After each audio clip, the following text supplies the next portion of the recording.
போறது இது யூஎஸ்ஏல நான் பெரிய வேலை கொடுத்துட்டேன்னு இப்பதான் தோணுது. அனஃபிலாக்டிக் ஷாக்கை பத்தி முக்கியமா கவலைப்பட்டோம். அவரோட கண்ணை பத்தியும் கவலைப்பட்டோம். ஏன்னா நேரம் ஆக ஆக வீக்கம் அதிகமாயிட்டே வந்து அவரால் பார்க்க முடியாத நிலைமைக்கு வந்துட்டாரு. இந்த கண்ணை கூசுற வெளிச்சத்தை தான் வீக்கம் வழியா பார்க்கறதுக்கு ரொம்ப கஷ்டமா இருக்கு. எங்க அது இன்னும் மோசமாயிடுமோன்னு தான் நான் ரொம்ப பயப்படுறேன். யோசிச்சு பாருங்க, எத்தனையோ மிருகத்தை சமாளிச்சவரை ஒரு சின்ன தேனி பதம் பார்த்துருச்சு.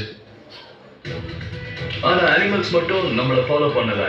உலகத்தோட டஃபஸ்ட் என்வாயன்மெண்ட்டை ஃபேஸ் பண்ணும்போது காயம் ஏற்படுறது கான்ஸ்டன்ட் த்ரெட் தான்.